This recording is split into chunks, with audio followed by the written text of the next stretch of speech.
Hello fiber friends and welcome to Vlogmas. Today we will be unboxing floof number 11. We are almost through our 12 days of Vlogmas and this has been just such a wonderful time to relax, tell stories by the fire, and spin yarn with all of you. Today, not only are we spinning yarn and telling stories, but we're also going to do some weaving. So, yay! Get your shuttles ready. We're gonna do some weaving. It'll be fun. But first, we have a few things to discuss. So, I wanted to tell you I'm drinking some herbal tea in my mug. Did you know that I have some merch? As an official YouTuber, I feel like I'm supposed to tell everyone that I have merch. So, I have merch, if you didn't know. This is my mug that I designed. On one side it says spinning vocabulary, and on the other side we have a diagram with very technical terms. These are very technical, official spinning vocabulary terms. But this is my mug and I'm drinking some delicious herbal tea. And what do you need to drink with tea? Here's the question of the day. Leave a comment. Tell me what's in this tin.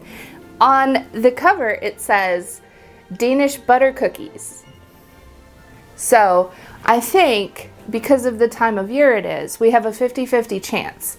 This is either cookies or sewing supplies. Let me know what you think it is. I'll wait. And while you're down there, thumbs up and subscribe if you haven't done that. I feel like such an official YouTuber. I'm telling you about my merch. I'm reminding you to subscribe. I'm encouraging comments.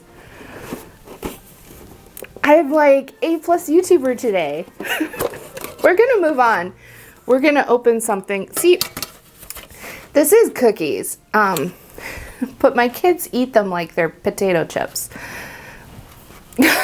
So there's hardly any left. But it was cookies, so yay if you said cookies. I want to know, is this just a United States thing that we put sewing supplies in these tins? Or is this kind of a universal thing? I love reusing these tins though. There's a lot of different kinds of cookies and stuff that comes in these tins, and there's such good storage for things. Except when you're not sure you expect a cookie and you open it and it's sewing supplies and then you're just disappointed. But before we open today's floof, we have one more reminder, and that is about our giveaway. I am giving away an Eel Wheel Nano 2. This little electric eel wheel is a fantastic little spinner, and you get all the stuff with it. So to enter to win that, leave a comment on Vlogmas Day 5 and any of the ones after that. All of the details about the giveaway are in the video description. Good luck, everyone. May the odds be ever in your favor. I wish I could give every single one of you an eel wheel, but we just have the one, so we'll say good luck and announce that on Friday. So we're almost there. Leave those comments quick. Okay, let's get box number 11, open it up, and see what floof we will spin today. Here it is, day number 11. And our blessing says, may your joins and seams never fray.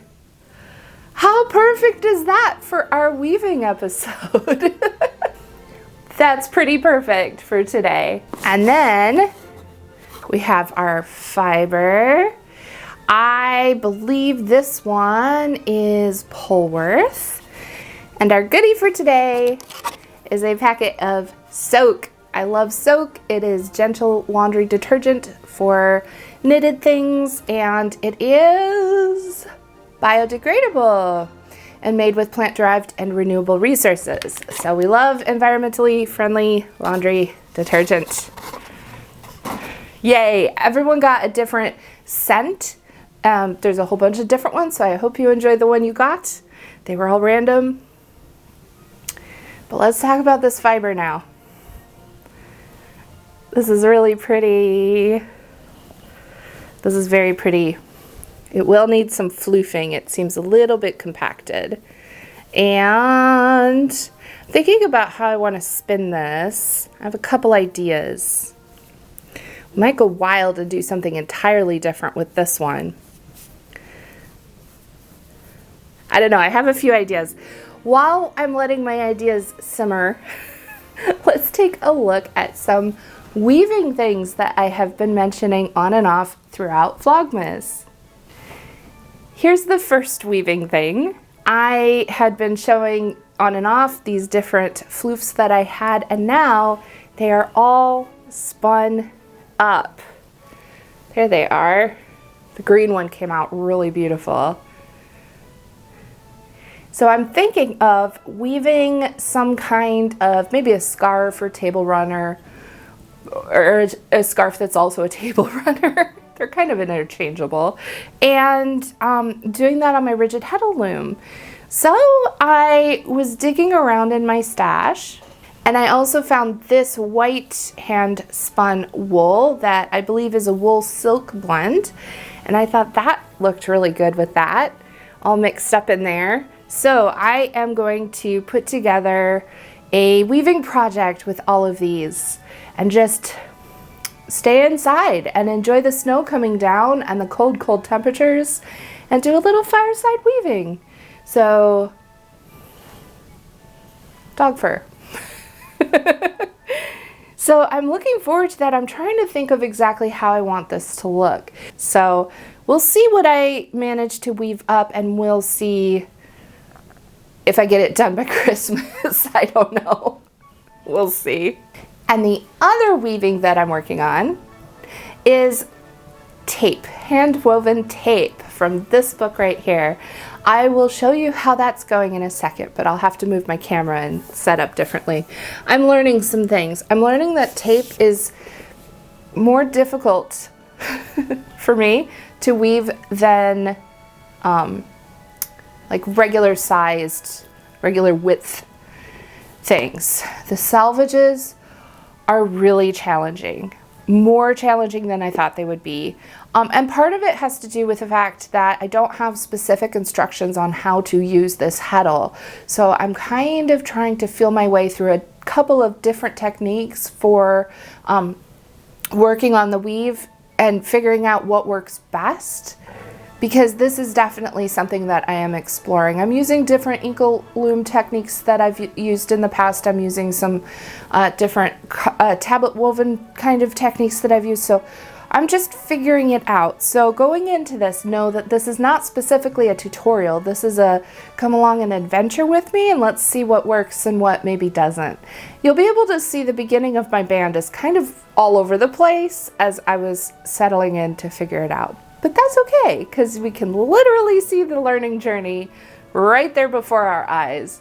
So I'm going to put on my apron because all of the colors match my sweater. And if I don't, you won't be able to see a thing. So we're going to break the sheep sweater cinematic universe for a moment, but that'll be okay because you'll see what's actually going on. So let's head on over and get weaving. This is how weaving this is working for me. I don't think you have to use an ankle belt shuttle to do this, but I am, and it works for me. You could just as easily use your fingers and have a bit of whatever weft you're using, even on, you know, just wrapped around a little tube or something to pass it through here. There's plenty of room on this type of weaving to get through the shed. That's not a problem. So I'm using my ankle shuttle. It's here, I have it. So the method that I'm doing here is that I'm holding my tension with one hand, and it switches depending on which way I'm going, and I'm pulling against where this is tied around the table leg, the end of the warp is. And so I pull it against my table leg when I need tension, and I pull it down for one pass, and I lift it up to get the other pass.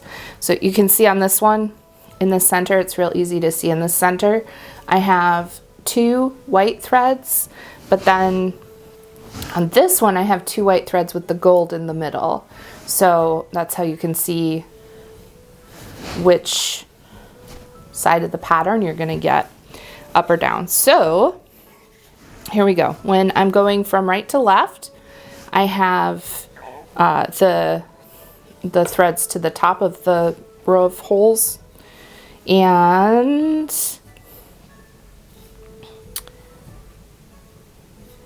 yeah, so okay, there we go. That last pass was a little loose. All right, so I pass it through, but I don't pull it taut. I don't pull it all the way. A little extra weft coming out of there. All right, so then I go the other way, and now this one was loose from the pass before, so I'm gonna pack that one down in and then pull it so that everything kind of cinches up even over there. And while I do that, I'm pulling back to give it some tension. Then I pass it through, but I leave it loose, and then we go back the other way, and now I pack it down. And while I'm holding tension, which kind of keeps the shuttle in there, that's when I give it a little yank to tidy up the selvage edge. And then switch hands. There we go.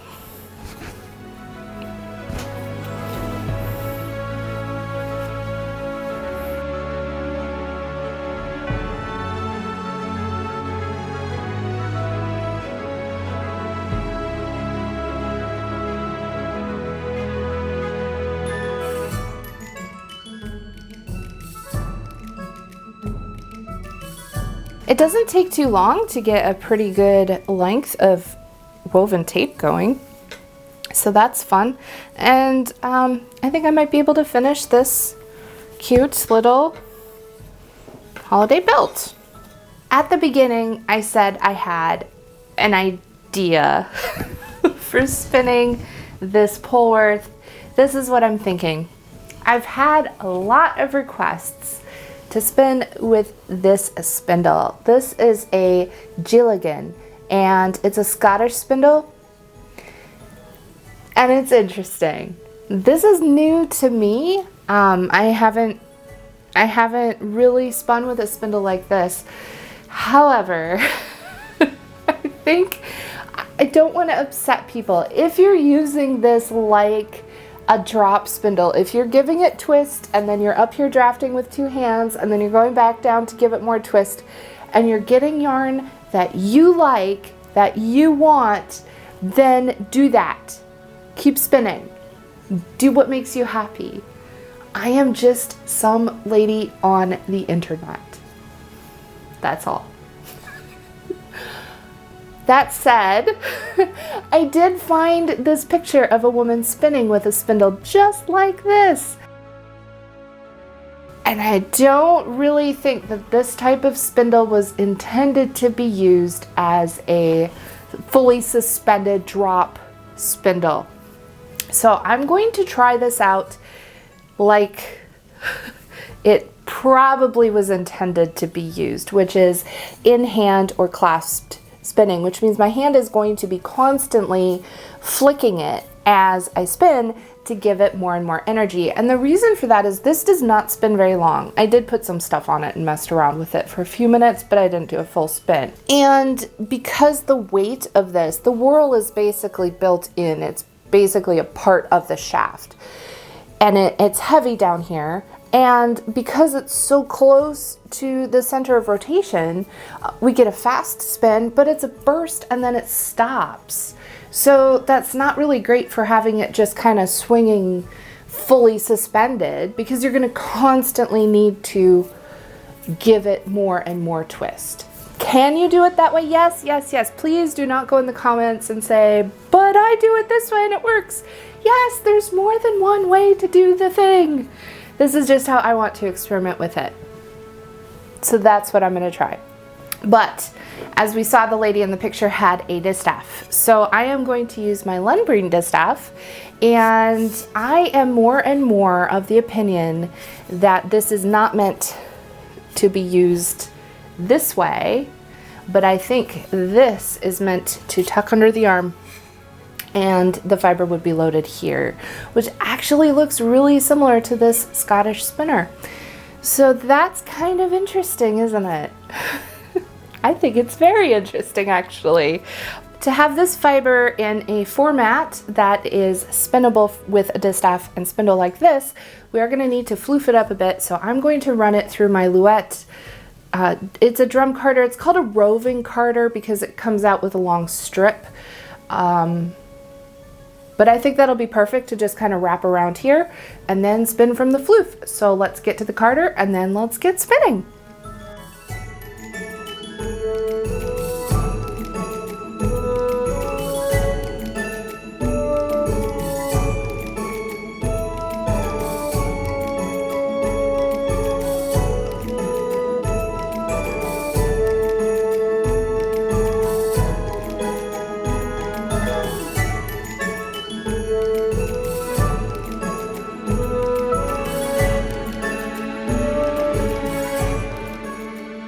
We're now very fluffed up. If you are doing this and not doing exactly the method technique that I am doing, totally fine. I don't expect that everybody has a Lendbreen distaff. You could use a stick if you wanted to try it, but if you don't have a carder, you can just floof sideways. Just pull it open and floof it up so it's nice and fluffy. Fluffy is the key. Fluffy is the key.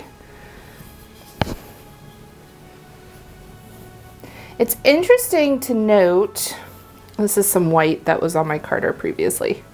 I didn't get it fully clean. It's interesting to note that the original distaff that was discovered, it had a metal pin on this end of it, and I really do wonder if that metal pin was to attach something to hold the fiber to the distaff while spinning. In fact, I might actually put a pin in here just to duplicate that kind of concept. Since this is very floofy wool, all I really need to do is just kind of smooth around it a few times, and that's enough to help it sort of hold itself together. It's very much like cotton candy. It's very much like cotton candy. So just kind of smooth it around and that holds it together. If it starts to come apart while I'm spinning, I just smooth it down again. And if I get desperately frustrated, then I will get something to just tie it on there. It doesn't have to be complicated. It can just be whatever's around. So I have this little bit dangling off here. So this is what I am going to start the spin from. This little bit.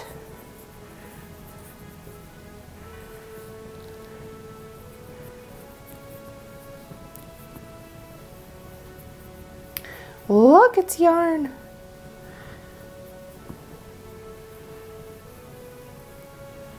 Just gonna keep twisting and pulling and twisting and pulling.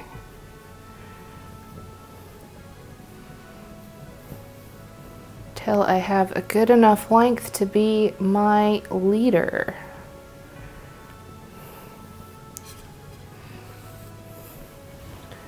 That's probably decent. So now we can get it going on the spindle. I'm just gonna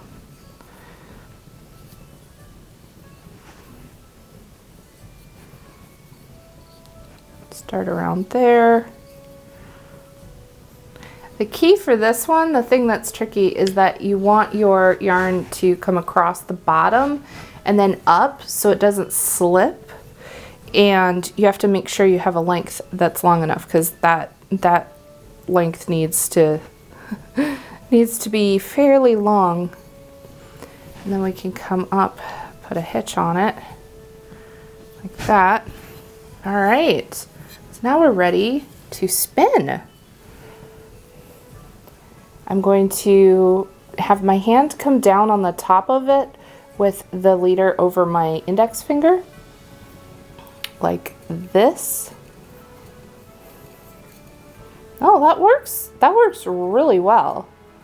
Actually, I just got a whole lot of twist here, so I better move my microphone because my distaff is gonna make that less pleasant for all of us.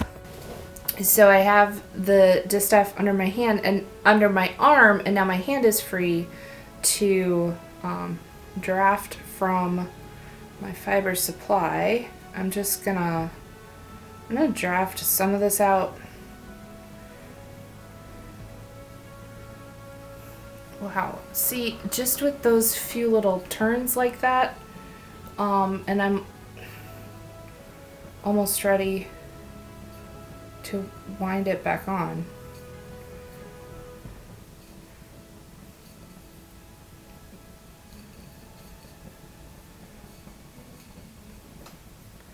Wow, okay. This is pretty cool, actually. Christmas Trees by Robert Frost. The city had withdrawn into itself and left at last the country to the country. When between whirls of snow not come to lie, and whirls of foliage not yet laid, there drove a stranger to our yard, who looked the city, yet did in country fashion, in that there he sat and waited till he drew us out, a-buttoning coats to ask him who he was. He proved to be the city come again to look for something it had left behind and could not do without, and keep its Christmas. He asked if I would sell my Christmas trees, my woods, the young fir balsams like a palace, where houses all are churches and have spires. I hadn't thought of them as Christmas trees.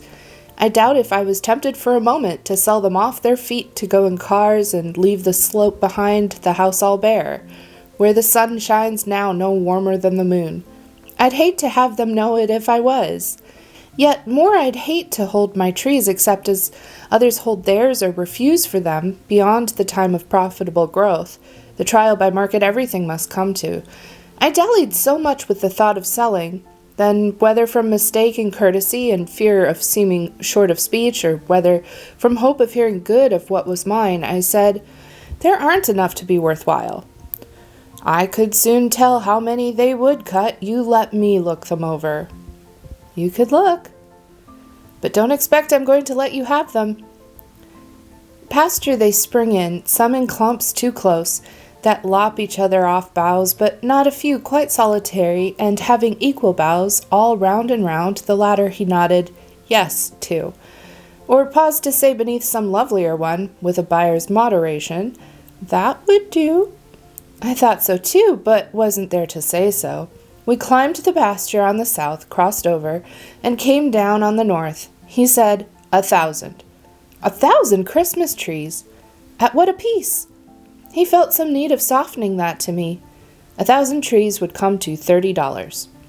Then I was certain I had never meant to let him have them, never show surprise, but $30 seemed so small beside the extent of pasture I should strip. 3 cents? For that was all they figured out apiece.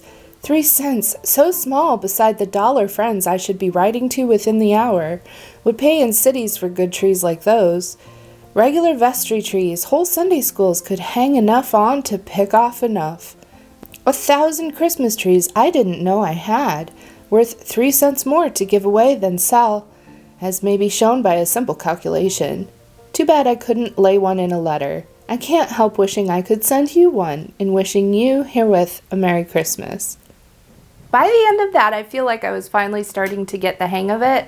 The trickiest part is, I think, getting it to catch on the cross below without it slipping off the little ball there, and then estimating the correct amount to get back to the top, because you have to go the full length of it and have enough room to get started again.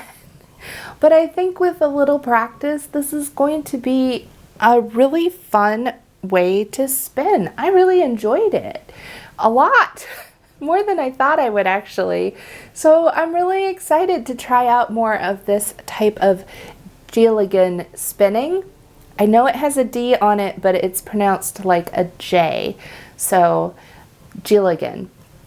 And I am going to say thank you to those of you who were requesting this type of spin, because I'm fascinated and having a lot of fun. But because I'm new at this particular spindle, this is going to take me a little bit. So I figure maybe a Christmas movie, maybe Die Hard, and I'll have it done. Or Nightmare Before Christmas. And I'll have it done. We'll see. But in the next video, it will be number 12, and so I definitely by then will have all of the spins from Vlogmas finished and plied for you to see. And I look forward to seeing you all then. I will wish you all happy spinning and Merry Vlogmas.